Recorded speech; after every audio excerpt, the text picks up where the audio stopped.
Hello everybody, welcome to the channel. So exciting times for us EOS R5 users. There are potentially some firmware updates on the horizon. Canon rumors just listed 7 firmware updates that are potentially coming to the EOS R5, and they're pretty exciting. Now in this video we're going to talk about those 7, but I'm also going to give you a few more. We're going to actually talk about 20 firmware updates I would like to see implemented in the EOS R5 firmware pack whenever that comes out, hopefully sometime soon, because there are a couple things. So what we're going to do is we're going to talk about the firmware updates I would like to see on the photo side, firmware updates I'd like to see on the video side, and then the firmware updates that the Canon Rumors website listed. So that's the order of things. That's what we're going to do. And I encourage you to leave your opinions down below in the comments. Let me know what you think. Do you like these firmware updates? Do you not like these firmware updates? What do you want to see in the EOS R5 if I don't mention it?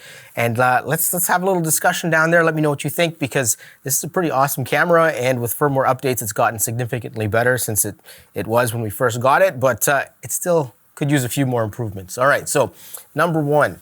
All right, so there's one thing in the EOS R5 menu that's been driving me crazy since the day I got it, and that's the set shutter speed range. So you can go in the menu and you can set the shutter speed so it never drops below. Let's say for shooting weddings, I like to set it to 1/25th of a second, so the shutter will never drop below 1/25th, so I can't accidentally move the wheel or set it to anything lower than 1/25th.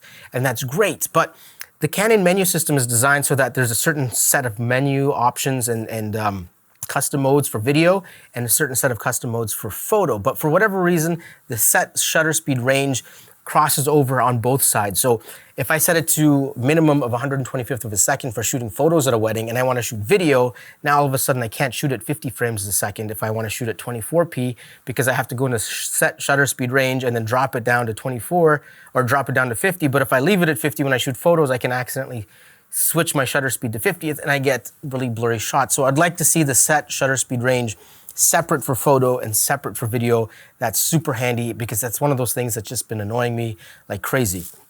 And the next firmware update was suggested actually by a subscriber, and what he suggested was that the set shutter speed range should be relative to the lens you put on your camera, because obviously if you're shooting with, let's say, an 800mm, you want your shutter speed to be a lot higher than 1/25th of a second. So because all these lenses are electronic and they communicate with the camera, he suggested that, hey, if you put, let's say, a longer lens on your camera, the camera recognizes the lens and it can go into its memory banks or whatever and adjust the shutter speed range specifically for that lens. So if you put a long telephoto on your lens, you don't have to worry about resetting it. Or if you, let's say, you go to a wide angle 16mm, you can drop your shutter speed even lower to maximize on the amount of light you can get in.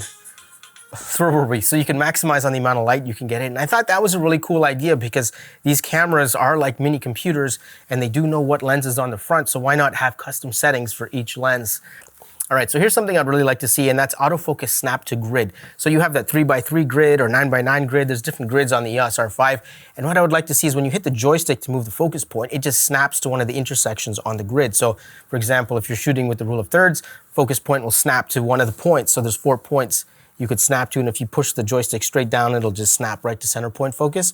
So for me personally, I like to shoot with the rule of thirds, and I use that for composition, and it would just be cool if the focus point just snapped to one of the points and that was it. Super simple. And of course, if you're using a different grid, it'll snap to different focus points. The next firmware update I want to see is an improvement on something that's already pretty awesome, and that's the fact that the shutter speed comes down when you turn off the camera. Now that's perfect. I love that. Thank you, Canon, for that. I really appreciate it, especially when shooting weddings. Turn off the camera, shutter speed comes down. You don't have to worry about dust getting on the sensor. But what I would like to see that, or how I would like to see that improved, is I want it to come down faster. When I hit the off button, you have to wait 1-2 seconds and then it closes. And when you're shooting a wedding and you're trying to switch lenses fast and you need speed, that's way too slow. You go to your camera bag, you turn off your camera, and then you have to wait to hear the click, and then you change lenses.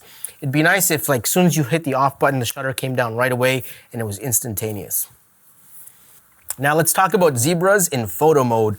Now when you're in video mode, you can set your zebras. Zebras are these like lines, black and white lines that show you what's overexposed. So if your window light's overexposed, the lighting on your model's face, so on and so forth, zebra lines will show up to let you know that that area is overexposed. Now I'd like to see that technology migrate over to the photo side. So if you're shooting photos and your sky's overexposed, your model's face, etc., just put little zebra lines on that area so that we can adjust our exposure accordingly in photo mode. That would be super handy. Okay, shutter button tap to zoom out. Now this is something that's been bugging me so much with the Canon menu system.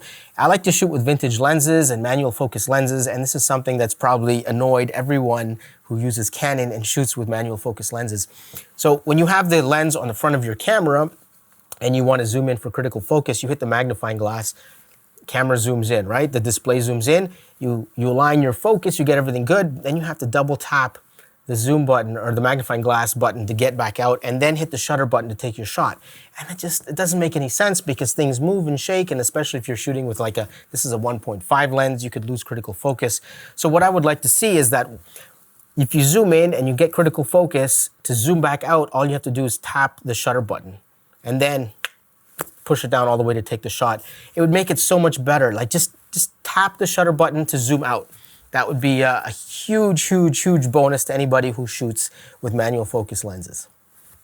All right, so here's a firmware update suggested from one of my subscribers, and they suggested that it would be nice if Canon had some sort of sound you can turn on when shooting in electronic shutter mode, so you know that you're actually taking a photo. I know as like a wedding photographer, everything's always silent because you don't want to disturb the scene, you don't want to disturb anything, but there's certain times when it's louder and you just don't even know if you're shooting, because when it's silent, you can hear the little right? But if there's people talking around you and it's louder, you don't hear anything. So maybe that would be a good suggestion, or maybe a good firmware update if you can somehow put sounds in there. And you know what would be really cool if Canon, if you want to take it to the next level, allow us to upload our own sounds to the camera. So when we take a picture, it plays the sound we want to give us some more customizability. That would be kind of interesting, right? All right, so those are the updates I want to see on the photo side of the camera. Let's move on to the video side, and then we'll talk about the Canon rumors firmware updates. All right, first one on the video side, and this is a big one. We've all been talking about this for a long time. As videographers, as video shooters, we would like to see the histogram stay on the LCD display when we're recording video, because you can see the histogram, everything's fine when you're composing your shot, and then as soon as you hit record, it disappears. And sometimes when you're shooting with log formats, for example, you want to see that histogram because it's valuable information. You want to know if you're clipping, you're blowing out, because everything's washed out gray. So histogram while recording would be nice, Canon. All right, screen rotation. Now here's the thing. Short form content is here to stay. There's nothing we can do about it. Love it or hate it, it's here, right? So a lot of us are shooting TikTok content, Instagram content, YouTube shorts. And the problem with the Canon cameras is when you're shooting in vertical mode and the screen is flipped up and you want to watch your footage, it's upside down. So it would be nice to have some kind of menu setting which would allow us to flip those around. So when the camera's in vertical mode, either just have the top left side is the top or the right side is the top. So it'd be nice to be able to change that in the menu settings. Another nice thing I would love to see is a red outline tally light type thing on the screen when we're recording. So right now I'm looking at the LCD screen on the side of the Canon, and I just see the red record button, which is cool. But it would be nice to have like a red box, maybe 2-3 pixels thick all around. So when it's solid red box around everything, I know it's recording and there's no confusion. All right, so now I want to talk about one of the things that I find so frustrating as someone who shoots video with the EOS R5, and that's the playback volume. The speakers are so low. I have them set to full volume on playback, and when I hit playback, it's like I can barely hear what I just recorded, and that's so frustrating. I don't know if there's a way that you can, in firmware, give a little more juice to those speakers to increase the volume at which it plays back so we can actually hear the content that we just recorded without having to plug in headphones or speakers or something like that. So that would be nice. Now I want to see another firmware update to the video codec format section. Now Canon did a great job designing this because you pick your codec, you pick your size, you pick your frame rate, and it's all right there. And then anything that isn't available is grayed out, so you can just pick stuff, and it's just a beautiful system. Now, I would like to see that system improved, and I want to see it improved by an addition to high frame rate. So why isn't 120 frames in this layout? You know, why isn't log an option as a format here? That would be so good. And what's the other one I put in here? It'd be nice to see HQ. So 4K HQ, 120 frames per second, log, and then the formats that are available. It would be nice if the whole video menu was right there. And let's say you wanted to adjust your log, then hit the info button, and then the log menu will pop up and you can pick which log you want and all those other settings. But it would be nice if all the basic functions were right there, all the basic video settings were in one spot, so you can just click what you want, and if you want to change it, you know, pick the next one. And yeah, that would be super helpful because then you don't have to go out of that menu and then into the log menu and then click this, and then it's just too complicated. Let's simplify. Let's simplify. All right, so now let's talk about the firmware rumors that were published on the Canon Rumors website. So this is exciting. These are probably gonna happen. The ones I talked about probably won't, but you never know, fingers crossed. Okay, so number one, unlimited recording, no more 30-minute record limit. Fantastic, fantastic. I've been wanting this for so long. Now that the overheating stuff has been mostly dealt with the R5, it'd be nice to have longer record times. I'm tired of having to monitor the little screen to find out how many minutes I have left, so yeah, at least an hour. If it can't go like unlimited recording, at least an hour would be good, but unlimited recording would be awesome. Lens breathing correction is one of the firmware updates being added to the R5. Now, me personally, it doesn't really matter because if you're recording video and you want to get rid of the lens breathing motion, you can just zoom in, punch in on your video, and you cut it out. So you can do that in post, no problem. But I guess having that option in camera is good, but it's gonna crop into your footage a little bit, so that's just something to keep in mind. Next up, pre-shooting buffer. So when you were about to push the button, the camera starts taking photos before you take the photo, so you get some pre-shots before you take your shots.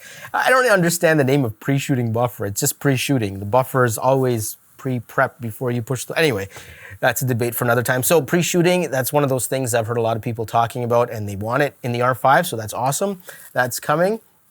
Next, we have improved autofocus. So I think the algorithm is being updated to recognize different types of vehicles and more animals. So you're gonna get, I guess, planes or bikes, cars, different types of animals, maybe bugs. I know Sony has like bug recognition, so that's cool. Maybe that's coming to Canon as well. So more AI focus options. So that's great. And this is the big one. This is the really big one. So for landscape photographers and other people who want incredible detailed shots, there is a rumor that pixel shift is coming to the EOS R5. So basically, because the sensor is moving around with IBIS, the sensor will move here, take a shot, move here, take a shot, move here, take a shot. It'll move in different places and take shots, and then it'll stitch all those shots together, and you will probably get a 1,000,000 megapixel image that will explode your computer if you try to load it on there. But yeah, that's pretty cool. So the only catch with that technology is that you have to be perfectly still and your subject matter has to be perfectly still, because if they're moving, then depending on the AI though, because Sony just came out with an enhanced kind of pixel shift technology, and it recognizes objects that are moving and it'll only pick one instance of that object instead of 2 or 3. So that's kind of cool. Maybe Canon did that, maybe they didn't. I guess we'll find out when the firmware launches. All right, so this video is over. Thanks for watching. Let me know down below in the comments if you like these firmware updates, you don't like these firmware updates. Is there something else you'd like to see? Let me know and we can talk about it there. With that being said, this video is over. Peace out. Thanks for watching. Subscribe if you want to see more content like this. All right, see you guys in the next video.